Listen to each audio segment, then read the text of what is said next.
You're listening to the podcast about, that's right, about nothing. Available on iTunes, YouTube, and SoundCloud.com.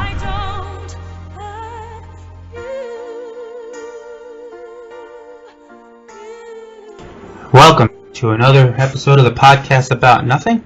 Jesse and I are joined by David Schwartz, who's the owner and proprietor operator of DavidMadeIt.com. Hopefully I got that correct. He's also a former collaborator worker with the pop artist Prince, who you're well aware recently passed away, and may be having an upcoming tribute tour. How are you doing, Dave? Doing pretty good. You heard Dave or David? David. Okay, David. There you go. Hi, everybody. I'm here. It's Jesse. I remember to introduce her this time. Usually he leaves me out. I don't know what it is. It's just... As we were saying in the beginning, Dave runs DavidMadeIt.com. Why don't you give everybody a little, like a snapshot of what you do? Sure. I've been designing for over 17 years now. I started with album covers, but now I'm more on the TV and film side and brand side. So I'm art director for websites for films and TV shows mainly, and we also do some mobile apps. I do some branding and logo work too as well, product packaging, things like that. So how did you get into that line of work? What did you do prior?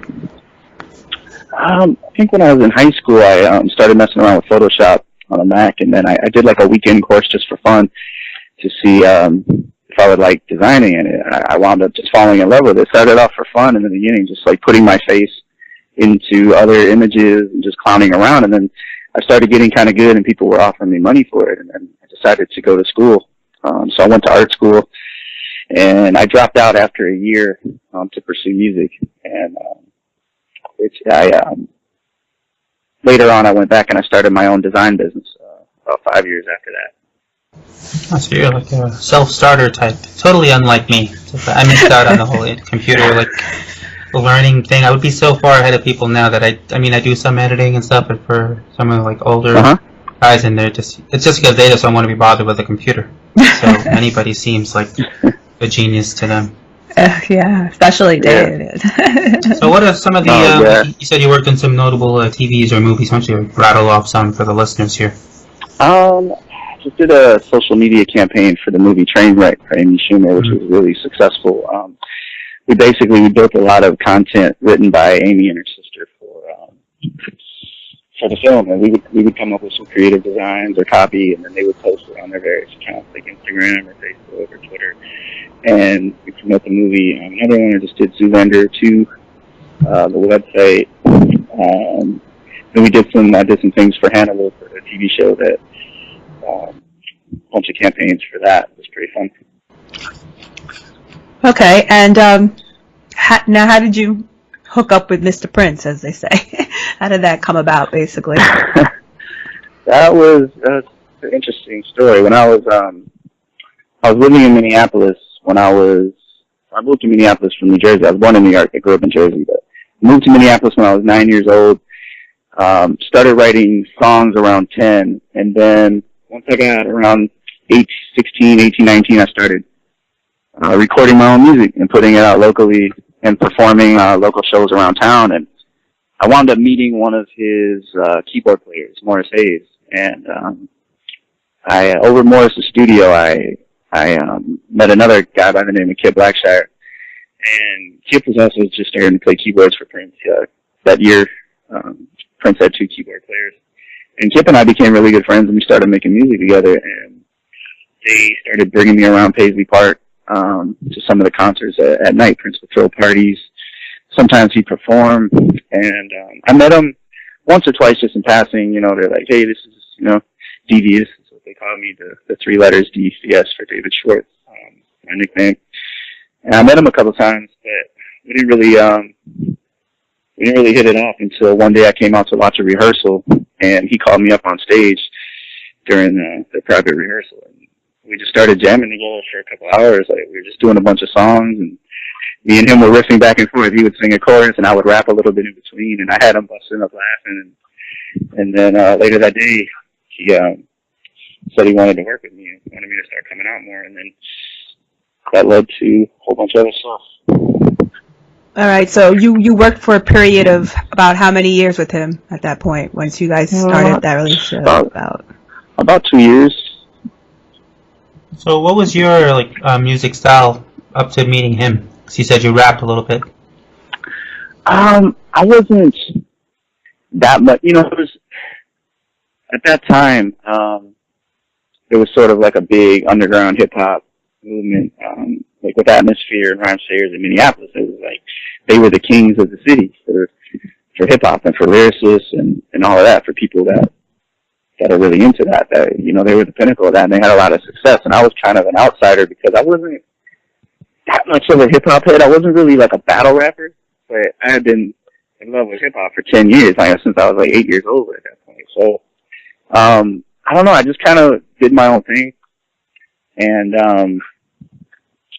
I wanted to kind of infuse more rock and R&B because I come from a rock background too. I grew up on Sting and Bruce Springsteen and Def Leppard and Guns N' Roses. So I wanted to incorporate more of like a fusion for my music. I didn't want to just be like a backpack rapper, I wanted to kind of venture out and have some sort of different style. So I started trying to form my own band, but it was just really hard trying to get people together and get the kind of sounds I was looking for. And it was really a blessing to meet all of Prince's band members, and we started a band together because they were already, they were really, really tight, and they were really dedicated and worked around the clock. So I was finally able to work on some really good music with them. Like, on a scale of 1 to 10, how funny was Prince? Because they say he's a pretty funny guy. Would you give him, 10? Behind closed doors, he's hilarious. He's a joke a minute, and you always got to be on the top of your game, because if you're not paying attention, he'll just tear you apart. You gotta, and then he'll call you out for not, getting a joke or for not this or that. He's always sharp and hilarious. Were you ever struck by his musical geniosity, as they say? Did you have a dumbstruck moment, like this guy's ridiculous, Yeah, he could make a sound out of anything. He'll go to the lobby and grab some candy wrappers and hold them up to the microphone and make a noise with the candy wrap. He'll find us all sorts of new ways to make sounds, and he's just from another planet. So you said you started a band with his band members. What was the name of that band? Well, Prince had a drummer named Kirk Johnson who was with him for a very long time. It was actually one of Prince's best friends, and Kirk had a band called the Funky Baldheads that he had started maybe a couple years or a year before I even met Kirk or started working with him. And I think they had a couple singers, and they were looking for a specific sound, and they weren't really getting the kind of sound maybe they were looking for. And I had already been working with Prince for about 6 months, and Kip and I had some interesting songs together, interesting chemistry, and Prince suggested, hey, what do you guys think about, coming on the road, and maybe you guys could front the Funky Ballheads, and they could, you guys could write the songs and perform the songs and take it on the road, because they don't really have a front man right now. So it was Prince's idea, and we just started messing around, and they played some of the songs I had already written, some songs they already written, and I tried to make them work for me, and we just started making a record. So did you guys make more than one, or how did that work out for you? No, we only made one record. And we were going to start another one, but it's just, I think, everybody, after the Prince tour, everybody just kind of did their own thing. Some of them went on to, I think 2 or 3 of the members played in Justin Timberlake's band for 10 years, and one of them was with Christina Aguilera. They all split off and went to kind of play for other bands because they didn't make a living, and we couldn't depend on Prince when Prince wasn't touring or promoting our record or helping out. It was kind of like we were on our own, so everybody had to make a living. Yeah, so we were talking offline. How did the lawsuit, I guess it was a lawsuit, or him refusing to work for Warner Brothers anymore, how did that impact you guys, if at all? Actually, at the time I met him, he was starting to talk to Warner Brothers again. He had just changed his name back to Prince right around the time I met him. and he was negotiating with Warner Brothers to get all the rights back to his masters and sign a new deal. And it was supposedly supposed to be the biggest deal ever for an artist in history, because Mariah Carey had just got some ridiculous deal. It was like the highest paid deal ever, and he told Warner Brothers if they can beat that, he'll do a new deal. And I think they were getting really close, but for some reason it never happened. He stayed independent till the end. Yeah, I saw an article or an interview with him talking about that, telling people that's the best way to go. It's easy for him to say he's got the money, but exactly, that's right. And I think he started realizing that too, because it was really hard for him to push some stuff towards the end. But I think he didn't care either. Like he doesn't want to repeat himself. He doesn't want to make a pop sound to try to fit in. He just wants to make whatever he wants. And for a while, it was just funk and soul, and not so much what people would consider commercial pop music. He was kind of done with that. And it was a choice. I think if he really wanted to, he could have easily done it. I think he didn't care. Yeah, he's like, he didn't really need to. Yeah, exactly. Because we were saying again offline when he did a Super Bowl performance, that just showed you how relevant he still was. For people that thought maybe he was out of touch with the fan base. He had 60,000 people singing along with him in the rain, ironically enough. The rain.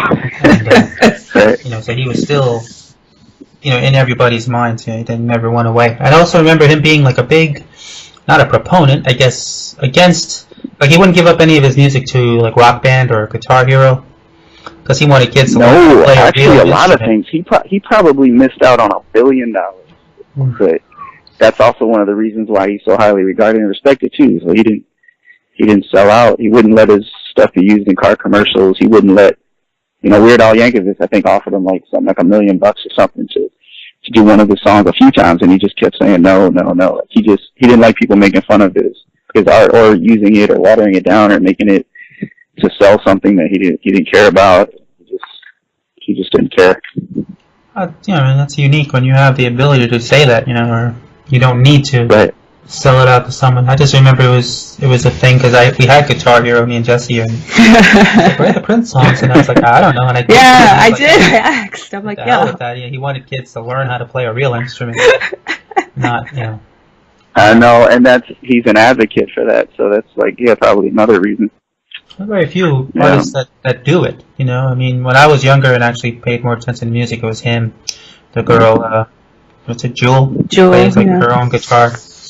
But I don't know that there's, outside of rock bands, there's not too many pop artists or anything like that would. I'm sure they're able to, they just don't. Like Justin Timberlake seems like a pretty versatile guy. But did you happen to come across any other big names while you were doing that tour?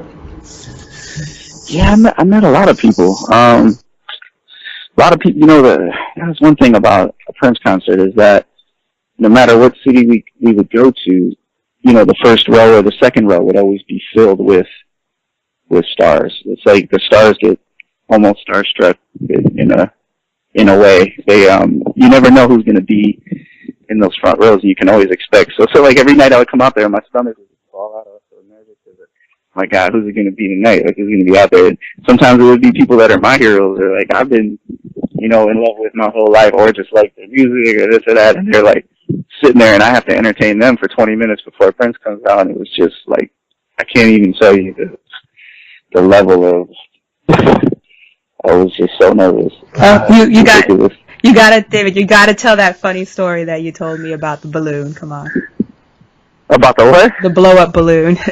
Oh no, I can't tell that one. Maybe in the future. I can't. It's too soon. I can't go there right now. Something about ping pong or something like that? No. Is that the same? No. Well, you can tell the ping pong one. You can tell the ping pong one. Yeah. Well, ping pong.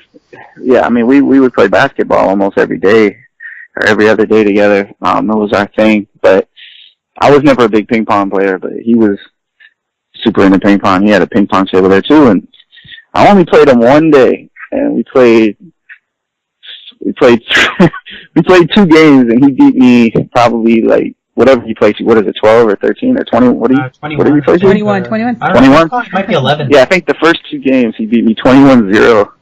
And then he said, I mean, this dude was, when you see those footage of people at the Olympics where they're like 20 feet away from the board and they're like smacking it like they're not playing table tennis, but actual tennis. That's what he was doing. He was like John McEnroe out there, and I was like a 5-year-old just standing there like wondering when he's gonna hit it, and it's already past my face.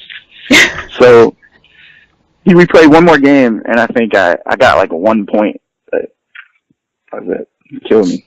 Is he like a but I did win some basketball games though. Oh, you did win. Oh, wow. I did win some basketball games. Was he like hyper competitive type? Oh yeah. Ah, okay. So some, that's well, that drive, that they usually are. I remember Michael Jordan. I think it was his dad said before his dad had. I think his dad got killed actually, but he said Michael doesn't joke around with anything. Like he played checkers with him, and he's playing to win. Yeah. You play tic-tac-toe, he's going to kill you at tic-tac-toe. I said, how is that fun? But that's what that drives some people. I'm usually just not like that.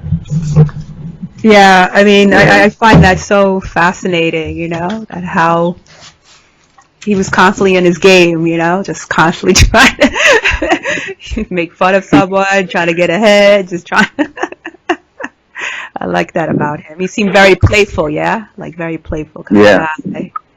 Definitely. Yeah, definitely. I mean, what can you tell the people out there who are listening now, like, overall, if you could sum it up about Prince? Like, what is, in a few words or a couple of sentences, like, what would you say overall that people need to know out there? Because, the media has construed everything, I'm sure. And, you hear bits and pieces, so you can't tell fact from fiction. But what would you say, ultimately? Well, I don't know the details, but I feel like he must have really got blindsided and caught up in whatever he was dealing with, because he never drank, he didn't smoke, he didn't do drugs, he didn't even swear. He had a swear jar, where if you cursed in the building, you'd have to pay for it. He was a vegetarian, he worked out every day. I mean, he was like the poster child of how you should live your life with like no drugs, no alcohol. Like he was like clean as a whistle. So for that to go down the way it did, it's really sad. He must have just really, I don't know, if it was the pain, or couldn't deal with the pain, or if he just didn't know how much he was taking, or whatever happened. It just couldn't have been on purpose, because that's, I don't know, it just wasn't like him. What was one of the last conversations you guys had? Do you remember? Like, how did it end? You know what I mean? Like, you just said, I'll see you in a few, or, The last time I ever saw him was in Atlanta, and we were at a club called Opera House, and it was a private party. It was after his concert, and there was like maybe like 10 or 20 people there. He just rented out the whole club and just threw like a private party for his friends and band members and stuff. I just asked him how he was doing. I hadn't talked to him in a while. And then in Dallas, Austin was there, and he introduced me to Dallas. And then Prince asked me what I was doing in Atlanta, and I told him I started the design business and all these album covers. And so he said he introduced me to Dallas in case he needed anything. And that was it. Awesome. Right. Did you think, maybe I'll see you, sometime down the road, or you were like, of course, go back home, Of course. Yeah. So, a lot of things I do, it's knowing that, he would see it, always made me work hard at everything too, because, he was almost like a big brother, like a father figure, like an uncle. Like I was, he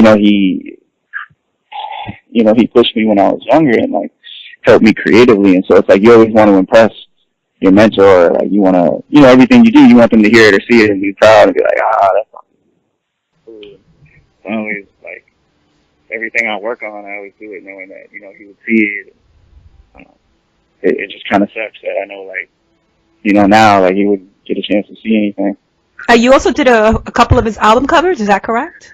No, we did one album cover for an album called High, where I was featured on 2 of the songs, and I started working on a cover for it, and then he was going to use some artwork I did on the cover, but then he decided not to put out the album at the last minute and put it in his famous vault. sealed it up and started a new album for some reason. So my album cover never got What is the? But maybe it will now that. Yeah, I was gonna say, what's the status? That stuff will come out. What's the status of his vault? Yeah, I mean. Yeah, what's the status of his vault? Do you know anything, just David, public or no? knowledge-wise, Do you know? I don't know what the. Until the trust company, decides on who the person is that's going to take control of the estate. That stuff isn't going anywhere. And then when they do award someone the rights to everything, my theory is that they're going to either personally hire someone to manage, distribute, and put that stuff out. Some of the stuff to kind of be the like a producer over the whole thing, or some company's going to come along and offer them some crazy amount of money to take control of everything and do what they want with it.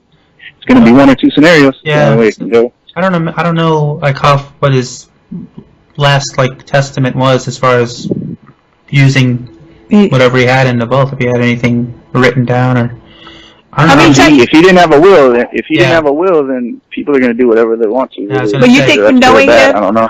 But David, knowing him personally, do you think he wanted his music just to be distributed to the masses? If you had to guess, or what would have been his ideal wish? Is he was such a He has it in there for a reason. I don't think he probably didn't want this stuff released for a reason. Yeah, that's what I was guessing. Didn't feel comfortable. And my theory is that some of it might not be, to that level that we're used to, and then some of it probably is, and just because he was too close to it, he held it back. So there might be some really, and I'm sure there is, some really amazing things in there that, that people would love to hear and share. So hopefully some of that stuff sees the light of day. That's true. Well, I mean, between you two, try to lighten the mood a little bit. I appreciate you telling us all this stuff, because I know it's still close to heart for you. Not that it ever won't be, but you know what I mean. Sensitive to talk about stuff like this. But, let's see. Won't go on for much more. But the tour, yeah. Let's talk about the tour. You have a tour. You have a possible tour. You said you have a show in Minnesota coming up. Well, yeah, we haven't done a show since the Prince tour ended. Actually, we did one show in 2005 in Minneapolis at Prince's old club, which was the Quest.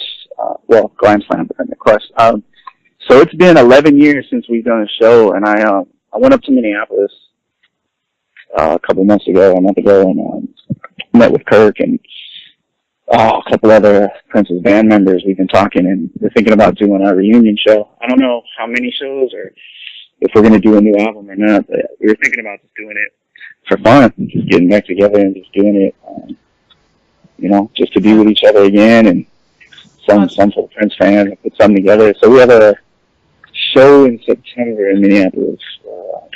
Trying to plan it out right now. Oh, okay. More info on your website, right? Or where can the... Not yet. Not yet. Okay. Well, if you do start, if you get any ideas, let us know. We'll post it out for you. Yeah, absolutely. Yeah, well. If you promote it. If not, even if you guys probably just decide to do a session, like you said, on your own, it's real cathartic to just get together and just freelance it, or however they say it. Freestyle it, I guess. Yeah. And you hadn't been back home in a long time, right? How many years have it been since you had gone back home? I hadn't been to Minneapolis in 6 years, 7 years. Wow. So it was nice to just kind of soak up all the energy. To see the old gang there. I mean, did you feel like, wow, time didn't pass? I was like, whoa. A little bit of both. Some things were exactly the same, and then some things were extremely different. Yeah. So Oh, go ahead. No, I went out to Paisley, and that was my first time back at Paisley in probably 10 years, and it was just, I don't know, it was really sad just seeing that building, just the way it is with all the stuff outside of it. It makes me, I just hope it goes in the right hands. I hope somebody does something great with it. I think they will, but, we'll see. So, what about with your current business? You have any big projects coming up, or anything people might recognize? Working on. Well, I have my David Made It, but I'm currently working for a company that does a lot of big projects, BPG, Big Picture Group, and we're What are we working on? We're doing working on some campaigns right now for Jason Bourne movie, for the movie Nerve that comes out today with Dave Franco and Emma Roberts. We're doing stuff for that. And, James Franco. Yeah, I saw the commercials okay. last night, but I wasn't sure what it was about, really. yeah. That was the first time I saw it.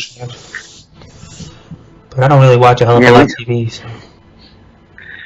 Yeah, we got a bunch of stuff going on. It's just hard to remember. We do so many things. It's just the days just kind of blur together sometimes. I don't even know. And then like tomorrow I'll go in. I'll be like, oh God, I should have said that. That's okay. I can't even remember that stuff. So weird. It's so weird because like 5 years ago I would have like killed to work on some of this stuff, and now that I'm working on it, I don't even realize. I forget half the stuff, and I'm like, oh my God, I forgot I did that. Yeah, it's a blur until you get to sit back and look back at it. Right. And realize, especially, I mean, that at least you have that these days. Everything is documented online. Everything's out there, and you could go back and find it, as opposed to the old days where if you didn't take your own pictures or write shit down, you weren't going to find anything anymore. No. People are so spoiled now that everything is, maybe it's a good and a bad thing, but sits out there for perpetuity, as they say. Everything you do. Is sitting out there, good or bad. We got to talk about Riley, your wonderful dog. Oh, that's right, yeah. I think Please. The dog with the tongue that's too big for his mouth. It's his trademark. It's his logo. It's his brand. Well, tell everybody what kind of dog he is. I got a 70-pound boxer lab pit bull mutt mix, and his tongue's too big for his mouth. And he thinks he's 5 pounds still when he tries to sit on me. Oh my gosh. What's his dominant trait? He's very... He's like part kangaroo. He's bouncing everywhere and tries to jump on everybody. He is quite a big dog. Yeah, he's quite a big dog, too. He thinks he's a little one. He's just such a ham. He's a big sweetheart, though. Big mush. Does he have quite an appetite for being such a big dog, or he's not? Nah, not really. He's kind of an asshole. He always leaves his food out and then it goes bad. Like, he's kind of a diva. He's a real picky eater.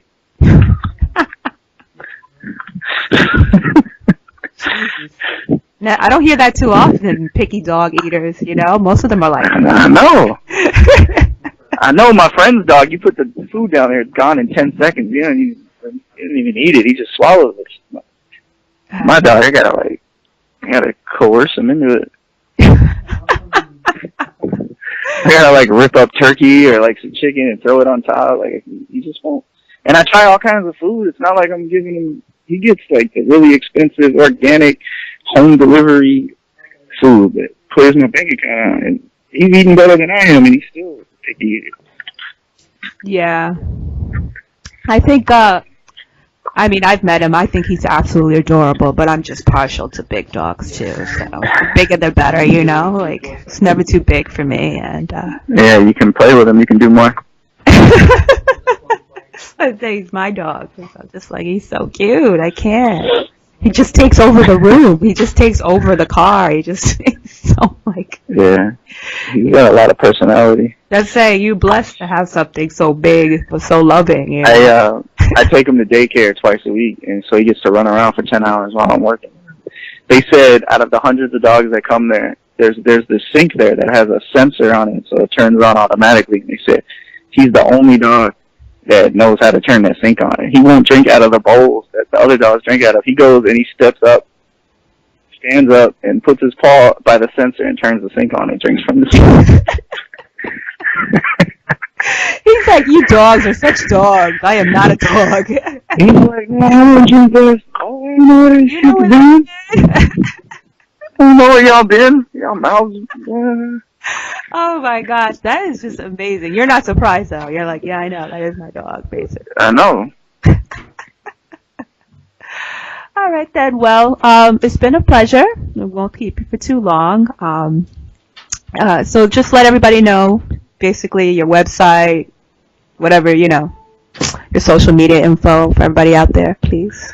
Website's davidmadeit.com. All my handles are at David_made_it. Okay. And guess that's it for us, right, Dave? We're pretty much done. Wrapping it up. Yeah. Yeah. So, for what do we got going for us coming up soon? Yeah, we'll touch up on something soon. Okay, very soon. So don't think we But be I'm MI. gonna post this later this week. It's the 27th. We're recording this now, so probably be up on Friday or Saturday. Yeah. In So. case you want to tell the whole world.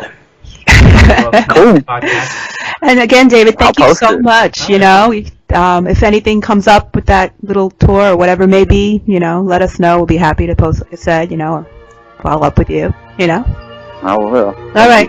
Alright, Take it thanks, easy. Dave. All right. And All right, guys. next time. Podcast about nothing.